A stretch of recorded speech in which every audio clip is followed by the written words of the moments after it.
from the grand, cold unveiling of the Sedgwick Towers. There were no glass and steel models, only a simple wooden door painted a welcoming shade of blue. Ronnie Panessa had surprisingly remained involved, though in a much humbler capacity. Under the stern but fair guidance of Reverend Mother Adrian, he had redesigned the project to restore the old manor outbuildings into safe, comfortable apartments for women in need. As the sun began to set on the day of the dedication, the townspeople gathered in the courtyard. There was laughter, the sound of Miss Thimble's choir this time perfectly in tune and a sense that the quincentennial was truly beginning, not ending. Sister Boniface stood in her lab, looking at a small, framed photograph on her desk. It was Sister Helena, young and vibrant, standing in the ruins of Ephesus. "We didn't miss it," Helena Boniface whispered to the empty room. "The foundations are still strong." Reverend Mother Adrian entered, holding 2 cups of tea. She handed one to Boniface and stood beside her at the window. "The Lord truly does work in mysterious ways, Sister," the mother said, her voice rich with contentment. "He took a tragedy and turned it into a testament of our resilience. And he reminded us," Boniface added, "that while stone can be carved and land can be sold, the spirit of St. Vincent's is not in the deeds or the plaques. It is in the hands that reach out to the broken." Outside, the first star of the evening appeared over the hills. Great Slaughter was quiet, safe, and for the first time in 500 years, its future felt as certain as its past. Chapter 62. The Smallest Reagent.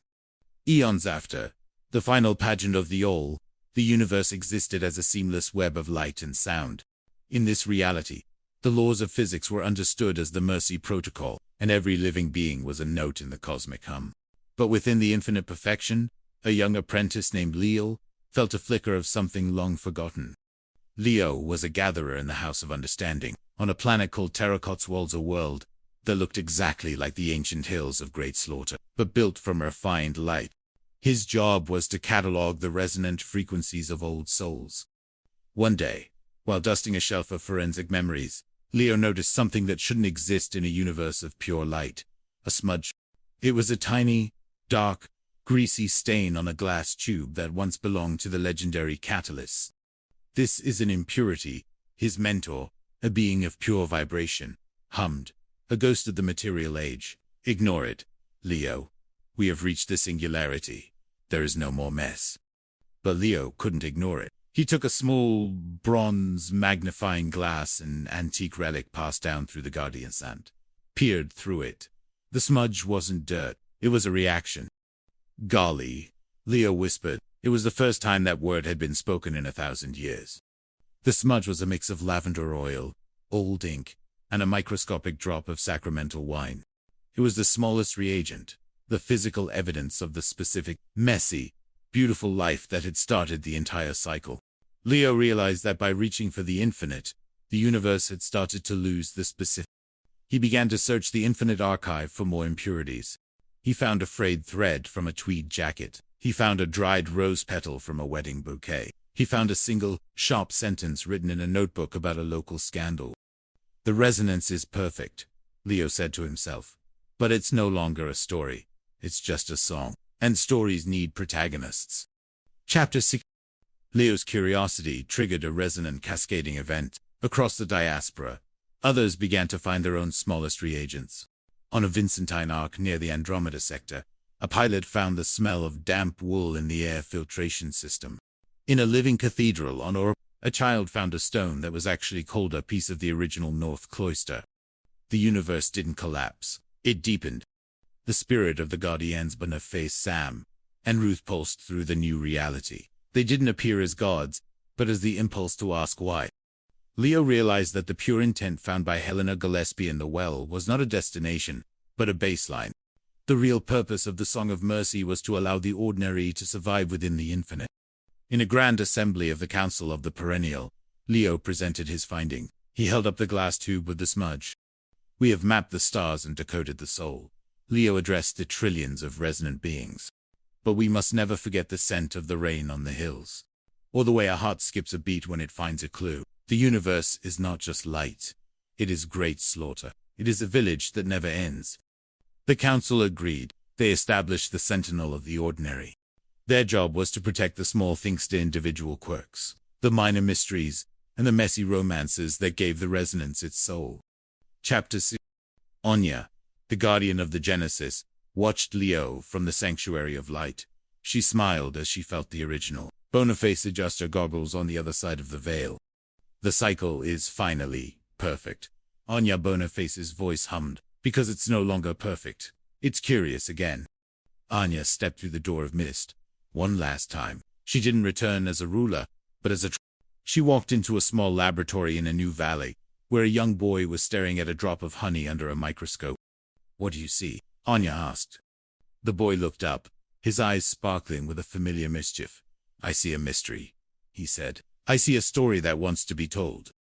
Outside, the bells of St. Vincent's began to toll. The sound was different now. It wasn't a call to prayer, and it wasn't a call to arms. It was a heartbeat, a pulse of a home that was everywhere at once. The mist remained on the hills, gray and silk-like, damp and protective. And within the mist, the stone heart beat on, reminding every soul that while the stars may fade and the suns may die, the smallest act of kindness is the only thing that is truly, perpetually, perennial. Chapter 6. As Leo and Anya worked to stabilize the Sentinel of the Ordinary, a profound anomaly occurred in the Terra Cotswold sector. A segment of the living cathedral, usually a place of perfect harmonic vibration, began to flicker with a harsh, rhythmic static. It wasn't a failure of technology, but a scream of resonant trauma. Deep within the static, a figure began to coalesce. It wasn't a spirit of light, but a man dressed in the ragged remains of a 1960s suit, his face contorted in a silent, eternal agony. "It's a ghost in the light," Leo whispered, peering through the magnifying glass, a memory so heavy with guilt that it refused to dissolve into the singularity. Anya touched the edges of the static. "It's Matthew, not the man who found redemption in the gardens, but the version of him that existed the moment he raised that candlestick. The moment of the murder has been preserved as a loop. The existence of this ghost threatened the entire equilibrium. Guilt, once introduced into the protocol of mercy, began to act like a virus. If they couldn't solve this final echo of the past, the universe of light would be consumed by its own shadows." Chapter 66. The Forensic Soul. Leo realized that they couldn't simply erase the ghost. In a universe built on truth, erasing a shadow was a lie. They had to solve it. They had to perform a forensic analysis of the soul. Using the smallest reagents, they had gathered the thread of the tweed jacket, the scent of lavender, and the smudge on the glass tube. Leo and Anya constructed a resonant reenactment.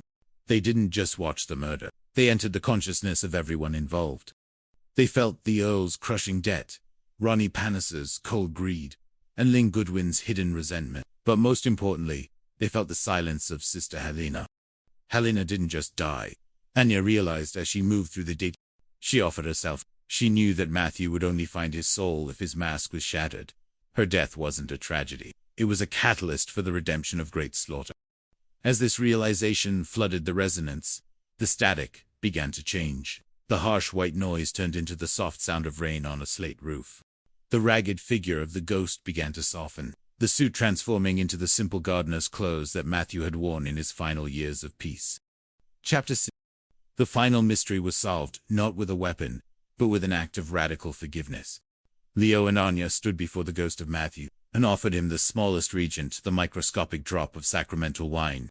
"The debt is settled," Leo said, his voice echoing the authority of Inspector Gillespie and the mercy of Sister Bonnet, not in coin, but in intent. The ghost didn't vanish. He smiled, a genuine, broken, human smile, and merged with the light. The Sentinel of the Ordinary had proven its worth. The universe wasn't just a place of light. It was a place where light and shadow had finally made peace. In the sanctuary of light, the original Sam and Ruth watched the union. Sam looked at Ruth, his hand tightening on hers. "We finally closed the case, Penny." "And what a story it turned out to be, Sam," Ruth replied, leaning her head on his shoulder. Sister Boniface adjusted her goggles and looked at the new dawn. "Golly, the chemistry of love is the most complex reaction of all, and the most beautiful." The bells of St. Vincent's tolled once more, a deep, resonant sound that carried the weight of 500 years and the lightness of eternity. Great Slaughter was no longer just a village. It was the heartbeat of the universe, a home that would never truly end. Epilogue. The final frequency. Centuries, then millennia, then eons passed. The universe itself eventually grew old, but the resonance of